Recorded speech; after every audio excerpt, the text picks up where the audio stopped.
नहमदुहु व नुसल्ली अला रसूलिल करीम अम्मा बाद फऊज़ बिल्लाहि मिनश शैतानिर रजीम बिस्मिल्लाहिर रहमानिर रहीम। नाज़रीन, आज हम बात करेंगे माओं के दूध के मुतल्लिक़। तो वीडियो सुनने से पहले आपसे गुजारिश है कि अगर आपने हमारा चैनल सब्सक्राइब नहीं किया तो फ़ौरन सब्सक्राइब कर लें, लाइक करें, शेयर करें और बेल आइकॉन यानी घंटी का बटन ज़रूर दबाएं ताकि हमारी आने वाली हर वीडियो जो है वो आप तक आसानी पहुंच सके। नाज़रीन, हमारे मुल्क पाकिस्तान में बल्कि पूरी दुनिया में एक साजिश के तहत पिछले तकरीबन 25 साल माओं के दूध की मुखालफत की गई और आर्टिफिशियल दूध जो है वो बच्चों को पिलाया गया और 25-30 साल के बाद फिर डॉक्टरों ने कहना शुरू किया कि आप माएँ जो हैं वो ज़रूर दूध पिलाएं और माँ का दूध ही बेहतरीन बच्चे की ग़िज़ा है। तो ये पूरी दुनिया में एक साजिश होती है। यहूद व नसारा मुसलमानों के खिलाफ साजिश करते हैं, हमें समझ नहीं लगती या हम फिर किसी मुफाद की खातिर खामोश रहते हैं। जो चीज़ फितरत है वही असल चीज़ है। जब हम फितरत से दूर होते हैं तो हम नुकसान उठाते हैं।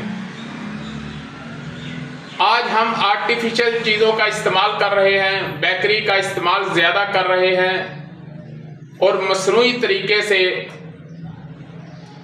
जो अफज़ाइश हो रही है मुर्गियों की, इन्हीं चीज़ों का हम ज़्यादा इस्तेमाल कर रहे हैं और यही चीज़ें जो हैं बीमारियों का सबब बन रही हैं। आप जाकर देखें कि पूरी दुनिया में ज़्यादा उम्र किस इलाके की है और वो लोग क्या खाते हैं। वो यकीनन कुदरती और सादा चीज़ें खाने के आदी हैं, वर्जिश करते हैं, चलते फिरते हैं, आराम परस्त नहीं हैं, उनकी उम्रें भी ज़्यादा हैं और उनकी सेहत भी बेहतरीन है। तो बात हो रही थी माँ के दूध के मुतल्लिक़। तो जिन माओं के जो छोटे बच्चों की माएँ हैं दूध की कमी महसूस करते हैं या दूध बिल्कुल नहीं आता या कम आता है, तो उनके लिए कुछ गुजारिशात हैं, उनको ज़हन नशीन कर लें। इंशाल्लाह आपको फ़ायदा होगा और किसी किस्म की टेबलेट या दवाई लेने की ज़रूरत नहीं पड़ेगी। अगर मामला ज़्यादा संगीन है तो फिर अपना इलाज जो है वो ज़रूर कराएं। सबसे पहले तो आपको खाने के लिए जो सब्जियां वो बताऊंगा, जिसमें कद्दू, टिंडे, काली तोरी, गाजर और पेठा, उसके अलावा शलजम और इसके अलावा दालों में दाल मूंगी और दाल माश, इसके अलावा कोई दाल नहीं। कावा जो है आपने अदरक और सौंफ का पीना है या फिर छोटी इलायची, सौंफ और ज़ीरा सफ़ेद का। चीनी डाल लें इसमें, तो ये बेहतरीन जो है चीज़ है आपके लिए। और उसके अलावा फलों में आप अमरूद का इस्तेमाल करें, खरबूजे का इस्तेमाल करें, गरमे का इस्तेमाल करें, इसके अलावा नाशपाती का इस्तेमाल करें, केले का इस्तेमाल करें और जो पका हुआ सेब होता है, नरम होता है, उसका इस्तेमाल करें।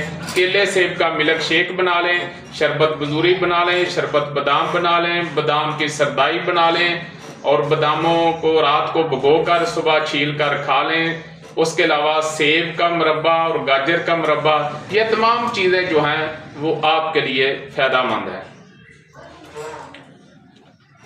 और इसमें आपने जो मिल्क शेक बनाना है वो केले सेब का भी बना सकते हैं और लेकिन उसको ज़्यादा ठंडा नहीं करना, नॉर्मल ठंडक होनी चाहिए। और इसके अलावा मैंगो का भी बन सकता है, लेकिन मैंगो एक तो वो पका हो, उसमें तुरशी या खटास जो है वो बिल्कुल नहीं होनी चाहिए।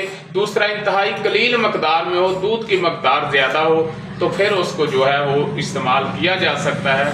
अदरवाइज़ केले और सेब का मिल्क शेक जो है वो ज़्यादा फ़ायदा देगा। शरबत बजूरी का इस्तेमाल कर दें, शरबत बादाम का इस्तेमाल करें, बादाम की सरदाई का इस्तेमाल करें। ये चीज़ें जो हैं आपको फ़ायदा देंगी और इंशाल्लाह दूध की मकदार भी बढ़ेगी, बच्चा तंदुरुस्त होगा और आपकी सेहत भी जो है वो बेहतरीन रहेगी। और इसमें एक चीज़ का ख्याल रखना है कि आपने जो सब्जियां मैंने या दालें बताई हैं उसको पकाने के लिए आपने सिर्फ अदरक, काली मिर्च, नमक, जीरा सफ़ेद, धनिया, खुश्क व तर, इसके अलावा आपने कोई मसाला इस्तेमाल नहीं करना।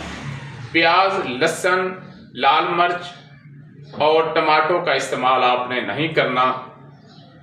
तो ये इंशाल्लाह आपको बेहतरीन रिजल्ट मिलेगा और आप कीमती अशिया या टीके या गोलियां या खून की कमी या फलां कमी, इन तमाम चीज़ों से आपको छुटकारा मिल जाएगा।